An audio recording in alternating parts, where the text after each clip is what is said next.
حضور نبی کریم صلی اللہ علیہ وسلم جب تبوک پہ جا رہے تھے نا، تو مدینہ میں منافقین نے ایک مسجد تعمیر کی تھی جس کا نام مسجد زرار ہے، اور اس کے بانی مبانی ابو عامر راہب تھا جس نے عیسائیت کا مذہب قبول کیا تھا اور حضور کا دشمن بن گیا، روم چلا گیا ہرقل کے پاس۔ وہاں سے مدینہ کے منافقین عبداللہ ابن ابی کے ساتھ ساز باز کر کے دہشت گردی اور بدامنی کا ایک اڈا مدینے میں قائم کرنا چاہا، مسجد زرار کے نام سے۔ نام مسجد اور فرقواریت اور دہشت گردی کا یہ اڈا تھا۔ یہ تعمیر کیا اور رسول اللہ کے پاس آئے، کہنے لگے اللہ کے نبی، آپ ریاست مدینہ کے حکمران ہیں، تو سرکاری طور پہ آپ بطور حکمران ہماری اس مسجد کا افتتاح کریں تاکہ سرکار کا سٹیمپ اس پہ لگ جائے کہ اسے سرکار کی طرف سے یہ سرٹیفائیڈ ہے اور یہ رجسٹرڈ مسجد ہے۔ حضور نبی کریم نے فرمایا ابھی ہم تبوک کی طرف جا رہے ہیں، واپس آئیں گے دیکھیں گے۔ راستے میں حضور نے فرما دیا تھا، اپنے دو صحابہ سے فرمایا، ایک کا نام مالک بن دخشم ہے، ایک کا نام مان بن عدی ہے، فرمایا تم دونوں جاؤ اور مسجد زرار کو منہدم کر کے اس کو آگ لگا دو۔ یہ مسجد نہیں ہے، یہ فسادات کا گڑھ ہے۔ اسی کے بارے میں قرآن کریم کی آیت اتری، والذین اتخذوا مسجدا ضرارا وکفرا وتفریقا بین المؤمنین وارصادا لمن حارب اللہ ورسولہ۔ فرمایا وہ لوگ منافق اتخذوا مسجدا ضرارا، جنہوں نے مسجد زرار تعمیر کی ہے، وکفرا وتفریقا بین المؤمنین، کس لیے؟ مسلمانوں میں تفرقہ ڈالنے کے لیے، فرقواریت کو ہوا دینے کے لیے، وارصادا لمن حارب اللہ ورسولہ، اللہ اور اللہ کے رسول کے ساتھ دشمنی کرنے والوں کے لیے ایک اڈے کے طور پر۔ چنانچہ رسول اللہ صلی اللہ علیہ وسلم کے یہ دو صحابہ کرام گئے اور انہوں نے اس مسجد کو منہدم کر دیا اور اس کو آگ لگا دی کہ یہ فسادات اور بدامنی اور دہشت گردی کا گڑھ ہے۔ اس سے معلوم یہ ہوتا ہے کہ مسجد جوڑ کی جگہ ہوتی ہے، مسجد محبت کی جگہ ہوتی ہے۔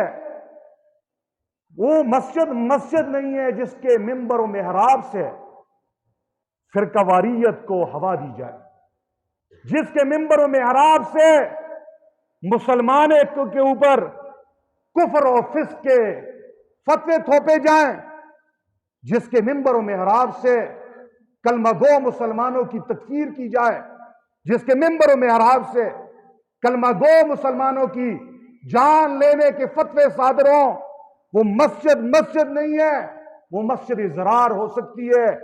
مسجد تو وہ ہے جو مسجد نبوی کا نمونہ ہو، مسجد نبوی کے اعمال سے آباد ہو، جہاں پہ تعلیم و تعلم ہو، جہاں پہ پڑھنے پڑھانے کا کام ہو، جہاں پہ تزکیہ کا کام ہو، جہاں پہ لوگوں کے دل کی دنیا بدلنے کا کام ہو، جہاں پہ لوگوں میں محبت بانٹنے کا کام ہو، جہاں پہ دو فریقین کو جوڑنے کا کام ہو، یہ مسجد کا کام ہوتا ہے، مسجد نبوی کا۔ تو وہ مسجد زرار وہ مسجد نہیں تھی، نام مسجد کا تھا، اس لیے اللہ نے آیت اتار دی اور حضور نے اس مسجد کو گرا دیا۔ اب حضور مدینے میں پہنچ گئے، جب جا رہے تھے نا تو 30,000 صحابہ چلے گئے حضور کے ساتھ، منافقین پیچھے رہ گئے تھے۔ وہ اب حضور واپس جب آئے، وہ آئے اور بہانے کرنے لگے، اللہ کے نبی میں اس لیے نہیں جا سکا، میرا یہ عذر، میرا یہ عذر، میرا یہ عذر، بہت سارے انہوں نے بہانے کیے۔ حضور نبی کریم صلی اللہ علیہ وسلم چونکہ عالم الغیب نہیں ہے، تو حضور نبی کریم صلی اللہ علیہ وسلم نے ان کی ظاہر کو دیکھ کر، ظاہری بیانیوں کو دیکھ کر کہا جاؤ۔ اس غزوہ تبوک میں 10 ایسے صحابہ کرام جو جانا چاہتے تھے، بغیر کسی عذر کے وہ بیچارے نہ جا سکے، بغیر کسی عذر کے وہ بیچارے نہ جا سکے۔ ان میں سے 7 آدمی ایسے ہیں، وہ بھی حضور کے پاس آ سکتے تھے، بہانے بنا سکتے تھے، لیکن وہ رسول اللہ صلی اللہ علیہ وسلم کے پاس نہیں آئے۔ اور انہوں نے اپنے آپ کو مسجد نبوی کے ایک ستون سے باندھ لیا ساتھ میں، اور 3 ایسے ہیں انہوں نے مسجد نبوی کے ستون سے اپنے آپ کو نہیں باندھا، گھر ہی کے اندر رہے، ساتھ میں اپنے آپ کو مسجد نبوی کے ستون سے باندھ لیا کہ ہم اس وقت تک اپنے آپ کو نہیں آزاد کریں گے جب تک ہماری توبہ قبول نہ ہو جائے۔ ان میں سے ایک صحابی ابو لبابہ ابن عبد المنذر ہے، اس نے بھی اپنے آپ کو باندھا ہے، اور ادھر باندھا ہے جہاں سے حضور مسجد میں آتے جاتے ہیں۔ ایک ہفتہ گزر گیا، ہفتے کے بعد بے ہوش ہو کے گر گئے۔ حضور نبی کریم صلی اللہ علیہ وسلم کو کسی نے بتایا، فرمایا اگر یہ میرے پاس آتا میں اس کے لیے بخشش کی دعا کرتا، اس نے اپنے آپ کو خود باندھا ہے، اب اس وقت تک میں نہیں چھڑاتا جب تک اس کی توبہ قبول نہ ہو۔ چنانچہ ان 7 آدمیوں کی جب توبہ قبول ہوئی، رسول اللہ نے ان 7 کو اپنے ہاتھوں سے آزاد کیا۔ ابو لبابہ ابن عبد المنذر بھی ایک اس میں تھا۔ بعض کہتے ہیں کہ غزوہ بنی قریظہ میں ابو لبابہ ابن عبد المنذر نے ایک غلطی کی تھی۔ جب یہود نے ان سے پوچھا نا کہ حضور کو ہم اپنا حکم بنا لیں اور ہم قلعے سے اتریں تو حضور ہمیں معاف کریں گے، تو اس نے اشارہ کیا گردن کی طرح ایسا کہ حضور تمہاری گردن ماریں گے، گویا کہ یہ قسم کا انہوں نے حضور کا راز افشا کر دیا۔ تو اپنے لیے سزا کے طور پر غزوہ بنو قریظہ کے بعد ابو لبابہ ابن عبد المنذر مسجد نبوی میں اپنے آپ کو ستون سے اس نے باندھ لیا۔ بعض سیرت نگار کہتے ہیں ابو لبابہ نے اپنی زندگی میں 2 مرتبہ یہ کام کیا ہے، ایک مرتبہ غزوہ بنی قریظہ کے موقع پر، اور ایک مرتبہ تبوک سے پیچھے رہ جانے کی وجہ سے۔ 3 صحابہ کرام ایسے ہیں جو گھروں میں تھے، ان میں ایک کا نام کعب بن مالک ہے، دوسرے کا نام مرارہ بن ربیع ہے، اور تیسرے کا نام ہلال بن امیہ ہے۔ یہ تینوں بھی تھے، یہ بھی غزوہ تبوک سے پیچھے رہ گئے۔ ان میں کعب بن مالک جوان تھے، باقی 2 آدمی بوڑھے تھے، وہ دونوں گھر میں ہی رہے، روتے گئے حتیٰ کہ کمزور ہو گئے۔ کعب بن مالک جوان آدمی ہے، وہ کہتے ہیں میں مسجد میں آیا کرتا تھا، حضور کو سلام کرتا تھا، حضور خفقی سے مسکرا جاتے، جواب دے دیتے، لیکن محبت کا اظہار نہ کرتے۔ فرمایا حضور نے اعلان کیا ان 3 آدمیوں سے ہمارا مقاطعہ بائیکاٹ ہے، ان سے کسی نے سلام کلام نہیں کرنا، کسی نے ان کے ساتھ جو ہے نا ہمدردی نہیں کرنی۔ کعب بن مالک کہتے ہیں دن گزرتے گئے، 50 دن ہو گئے، فرمایا ہمارے ساتھ کوئی بات ہی نہیں کر رہا، ہمارے ساتھ سلام کلام کوئی نہیں کر رہا۔ فرمایا 50 دن ہو گئے، فرمایا میں مسجد میں آتا، نماز میں کھڑا ہوتا، کنکھیوں سے حضور کو دیکھتا کہ حضور میری طرف دیکھتے نہیں، میں سلام کرتا، حضور کے ہونٹوں کو دیکھتا کہ حضور نے ہونٹوں کو حرکت دی ہے نہیں۔ فرمایا 50 دن ہو گئے، فرمایا ہماری توبہ کے لیے ابھی اللہ کی طرف سے قبولیت کا اعلان نہیں ہوا۔ فرمایا میں بھی جھوٹ بول کر رسول اللہ سے بچ سکتا تھا، لیکن میں نے حضور کے سامنے جا کے سچ کہا، اللہ کے نبی میرا کوئی عذر نہیں تھا، میرے پاس سواری بھی تھی، میرے پاس پیسے بھی تھے، سب کچھ تھا، لیکن لیت اللہ کرتے کرتے، ٹال مٹول کرتے کرتے پیچھے رہ گیا۔ اس سے سچی بات یہی ہے، حضور نے اعلان کیا کوئی آدمی ان سے بات نہ کرے، کلام نہ کرے، اور یہاں تک اعلان کیا کہ ان کی بیویاں بھی ان کے قریب نہ جائیں اور یہ بیویوں کے قریب بھی نہ جائیں۔ 50 دن پورے ہو گئے۔ کعب بن مالک کہتے ہیں ایک دن میں نے دیکھا پہاڑ کی چوٹی سے کوئی کہنے والا آواز دے رہا ہے، او کعب بن مالک مبارک ہو، تیری توبہ قبول ہو چکی ہے۔ فرمایا میں مسجد میں آیا، رسول اللہ صلی اللہ علیہ وسلم کے دربار میں آیا، مجھے صحابہ کرام نے مبارک دی، میں حضور کے قدموں کو پکڑ کے میں نے کہا اللہ کے نبی کیا آپ نے میری توبہ قبول کی ہے، میرا جرم معاف کیا ہے، یا آسمانوں سے میری قبولیت کا اعلان ہو گیا ہے، میری توبہ کی قبولیت کا اعلان ہو گیا ہے؟ حضور نے فرمایا نہیں، رب کا قرآن آ چکا ہے، سورہ برات کی آیتیں آ چکی ہیں، وَعَلَى الثَّلَاثَةِ الَّذِينَ خُلِّفُوا، فرمایا وہ 3 آدمی جو پیچھے رہ گئے یہاں تک کہ ان کے اوپر زمین تنگ ہو گئی، پھر اللہ نے ان کی توبہ کو قبول فرما لیا، تیری توبہ اللہ نے قبول فرما لی ہے۔ یہ غزوہ تبوک میں پیچھے رہ جانے والوں کی شان میں اللہ جل شانہ نے یہ آیتیں اتار دی۔ اللہ رب العزت سے دعا ہے اللہ رب العزت ہم سب کو سیرت کا پیغام سمجھنے اور عمل کرنے کی توفیق عطا فرمائے۔